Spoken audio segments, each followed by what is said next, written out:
Ooh, all right, y'all. So welcome to another one from ItsPuddinsT Tarot. All right, y'all. So listen, first let me say my bad. So the pink table was not originally supposed to be the pink table. It was actually supposed to be the pink room to match the other rooms that you see on my channels or wherever you watch my readings. So yeah, so I just want to say my bad for the switch up because this is what it actually was supposed to be. But after I made the other two rooms, my back was on fire and I was tired, and then I just never got around to it, and I got kind of used to or complacent with the pink table. But now we have the pink room, which is actually like a kitchen.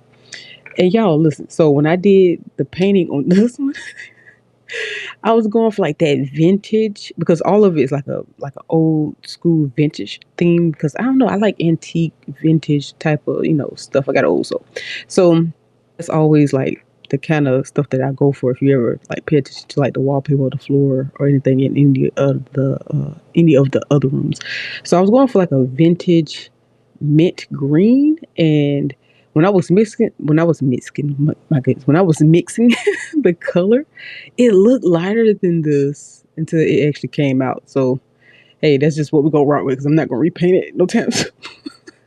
And these are all just prototypes until I step it up and actually build more extravagant rooms later down the road. So yeah, for now, this is what we got. So this is now, instead of the pink table, we got the pink room or the pink kitchen. So yes, without further ado, let's go ahead and get straight into it.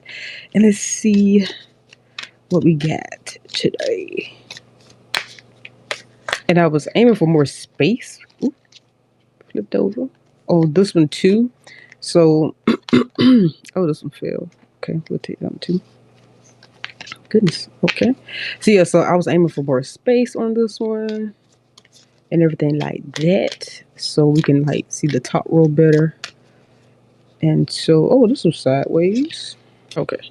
And let's take these and see what we have. So we have lonely. Okay. We have adorable. That's cute. That's adorable.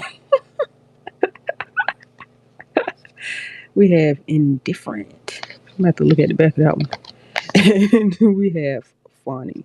So when it comes to indifferent, let me see what we have here. So when you have choices but don't have any preference for the options, do you feel like you don't really care about something that's happening or that someone is telling you? Are you feeling like you don't have any particular emotions or opinions about something? Are you feeling like you don't want to get involved in something, even though you probably should?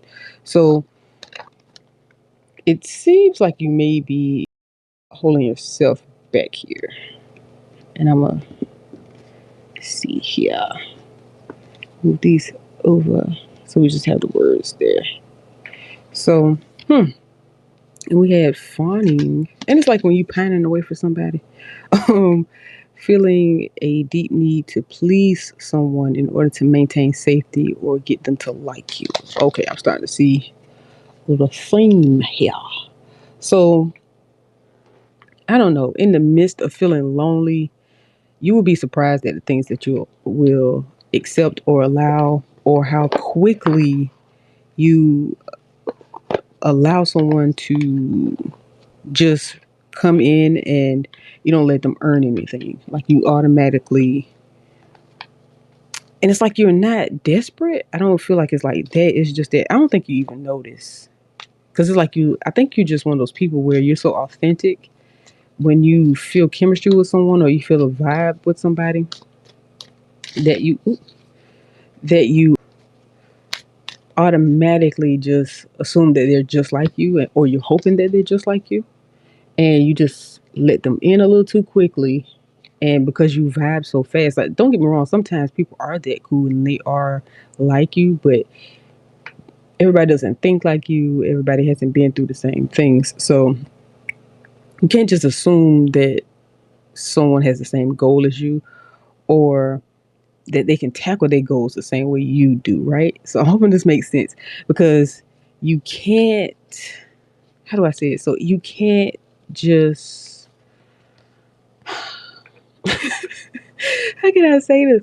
Like you you can't just run with it. Like, even if you're just going with the flow, like, you can't get too excited because you put it, to me, I feel like you put too much pressure on someone and you think it's going to last and it's going to be that way. It's almost like having a honeymoon stage, but this can be with any type of relationship. So you start to, I don't know, it's like you ignore things, right? Because it's like everybody has something, including yourself. And you don't want anybody to judge you, so you feel like you may be judging others, but you giving them a pass, man, it's just not, it's not okay. Like, let people, you don't have to have your guard up necessarily, but you do need to let people earn it though. And you also need to expect people to feel the same way about you, right? So you can't just, it's just not that easy sometimes, and you set yourself up for disappointment pretty much is what is going to end up happening. So let's see what cards you had come out here in the tarot. So we have the Ten of Pentacles, we have the Ten of Pentacles, then we have the Six of Swords in reverse, we have the Seven of Pentacles, okay, and then we have the Two of Wands.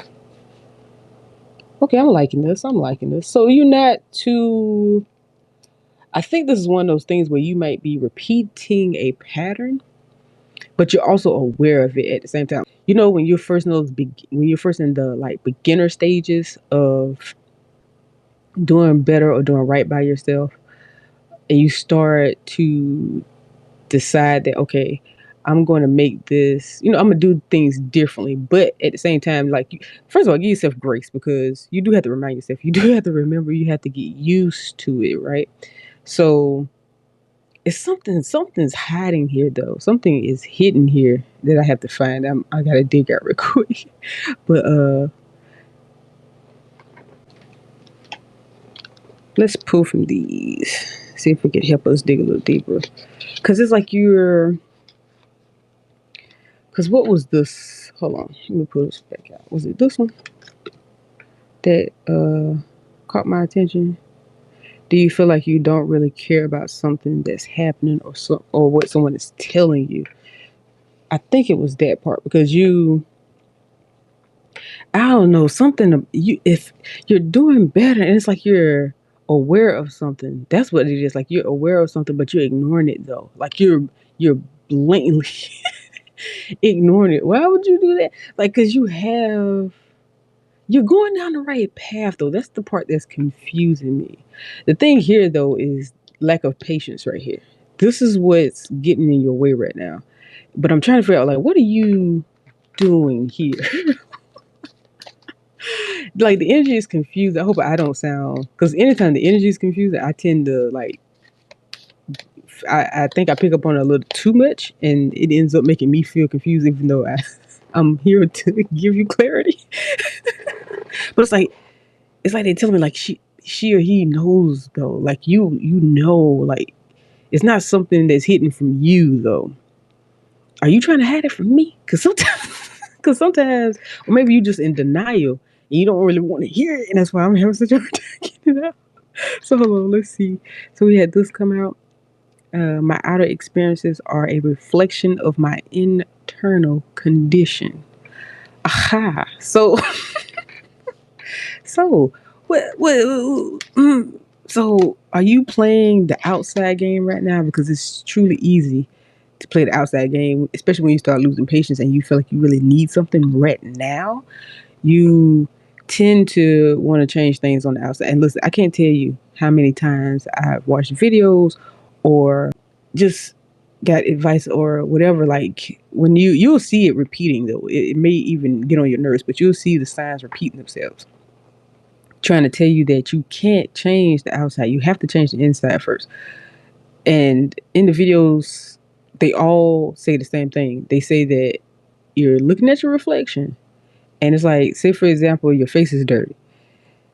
Cleaning the mirror is not going. It's not going to clean your face. So that's pretty much what they're saying. Like, you can't change the outside expecting the inside to change. If you're unhappy, if you feel lonely, you're going to feel that way until you decide that you're going to change that. Like, no person can fill that void. If you have a void in you, you have to work on that. You can't put that pressure, or you can't count on someone else to change that for you if you're not happy. It doesn't work that way, because you'll find yourself. Have you ever found yourself doing that though, where you wanted something so badly, and then once you got it, you still trying to figure out, well, why aren't I as happy as I thought I was going to be? Or you kind of, because you had this high, the closer you got to it, and once you got it, you had that hit of dopamine and serotonin, but it didn't last that long, right? And that's because you think you're kind of like plugging a hole that shouldn't, that like that plug is not going to last but so long. That plug is temporary, so you have to work on that. But I feel like you're hacked, because sometimes the energies do that too, where you kind of block yourself, and I think that's what you're doing. And it, it's in its own way, it's kind of blocking me too. Because I feel like you don't want to hear it. You don't want to face the facts. No matter what you've been through, we're not disregarding anything that you may have gone through. But right now, you are your issue right now. And you're looking on the outside, and it's something about you lacking that patience. Listen, you can't do that though. Don't do yourself that disservice, because trying to rush and get something done, or trying to get an end result, it's always fatal at the end. Like it never turns out the way you want it to. So let's see, we got two more cards that came out here. We have, through prayer and meditation, I create a ripple effect of peace in the world. So maybe that's what you might be struggling with, some inner peace things there. So when it comes to that, you have to practice. It's not easy. That's where the hard work comes in. It doesn't have to necessarily be physical. It's the mental game, bro. Woo! Because it's not about controlling your thoughts. It's about replacing them with better feeling thoughts, and just having faith and believing in yourself that things can change just by changing your mind. And then we have, I witness the darkness and call on the light with my prayer. It's a lot of prayer. You need to pray, because this is the second time prayer came up. Thank you, universe, for guiding me to perceive this fear through the eyes of the teacher of love. So recently I did see a video by what's his name, is Kevin, and I apologize if I pronounced the last name wrong, but it's Trudeau. And man, his delivery is one of the best. Like, he has one of the best ways to explain things. Like, did I say that right? One of the best ways to explain. He has the best delivery in the game to a certain degree. Like, well, it's a few guys up there, but he's really hitting on it right now for me. And maybe you should look him up, because he really goes in, and his stuff, his content pops up like right on time too, by the way. Or at least it does for me. So maybe you should check him out. Kevin Trudeau. Now, if I can remember, y'all, I'll be forgetting after a little while. But if I remember, I'm gonna try my best to put his name or a link in the description if I remember. But if I don't, just go ahead and look him up on YouTube, because 9 times to 10 you're already on there. Well, whatever platform you're on, I'm pretty sure you can find him on any platform right about now. This day and age, because he is a content creator. So yeah. So you should try that. You should, or try whatever works for you. But pray first though. Pray for clarity. Pray for strength, to make sure that you don't dig a deeper hole for yourself. I don't want you in these. It's kind of hard because loneliness is not something you can talk someone out of. You can feel lonely with a group of people. So you really have to work on that, and work on that patience. Pray for, look now, be careful though, because when you pray for more patience, hey, sometimes you get situations that help you build that. Trust me though. So pray for clarity. But if you're ready and you down for it, hey, pray for that patience. But you have to though. You have to have patience. You can't rush. Has anything ever worked out from rushing or acting in the moment, reacting? So yeah, just dig a little deeper, and step your game up. Step your game up when it comes to yourself, especially if you're an overthinker. That's where things can really get difficult. So yeah, so I'm gonna leave this one here, y'all, because I don't think I can get. I don't have. Blah, blah, blah. See what I'm saying? I'm getting jumped up. I don't think there's anything else, more I can say on this one right now. And I really, honestly, no offense to you, but I kind of want to jump out of this energy though, because I don't like the confusion that I'm feeling right now. And I do hope that it works out for you, and that you do gain clarity from this reading. And I hope that this can help, because those energies can be a lot. They can seem kind of heavy. So I hope everything works out for you. I hope you have the day that you deserve. And until the next one, peace within.